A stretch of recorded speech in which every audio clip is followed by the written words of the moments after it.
Government ने महिलाओं के लोकसभा और स्टेट असेंबलीज में 33% आरक्षण कानून को तेजी से लागू करने के लिए एक अहम कदम पर विचार किया है। यानी नई सीटों का निर्धारण 2011 की जनगणना के आधार पर किया जा सकता है, ताकि इस कानून को 2029 के चुनावों से पहले लागू किया जा सके। तो आइए इस प्रपोजल के कुछ इंपॉर्टेंट एस्पेक्ट्स को इस वीडियो के थ्रू समझने की कोशिश करते हैं। सबसे पहले इस प्रपोजल को लागू करने के लिए कुछ कॉन्स्टिट्यूशनल अमेंडमेंट करने होंगे, जैसे कि आर्टिकल 81 और आर्टिकल 170, क्योंकि ये दोनों प्रोविजन सीट की संख्या को लिमिट करते हैं, इसलिए इन दोनों प्रोविजंस में अमेंडमेंट की ज़रूरत है।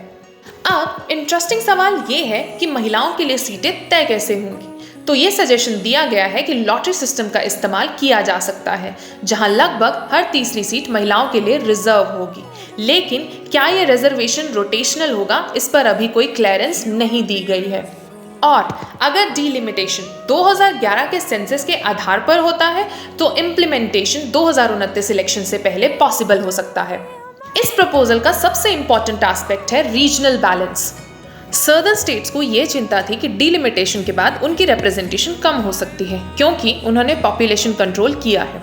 तो इस इशू को एड्रेस करने के लिए प्रपोज किया गया है कि स्टेट्स के बीच सीट प्रोपोर्शन सेम रखा जाएगा, यानी जिन राज्यों ने पॉपुलेशन कंट्रोल किया है उन्हें पिनलाइज नहीं किया जाएगा। इस प्रपोजल का पॉलिटिकल इम्पैक्ट भी बड़ा होगा, क्योंकि बड़े स्टेट्स जैसे कि उत्तर प्रदेश की सीटों में आपको एक सिग्निफिकेंट इंक्रीज देखने को मिल सकता है, जिससे इलेक्टोरल डायनामिक्स बदल सकते हैं। लेकिन सबसे बड़ा चैलेंज है फेडरल बैलेंस। हर राज्य को फेयर रिप्रेजेंटेशन देना विदाउट डिसएडवांटेजिंग एनीवन। तो और एडमिनिस्ट्रेटिव लेवल पर डिलिमिटेशन, सीट एक्सपेंशन और एग्जीक्यूशन, ये एक बहुत बड़ा एक्सरसाइज होगा।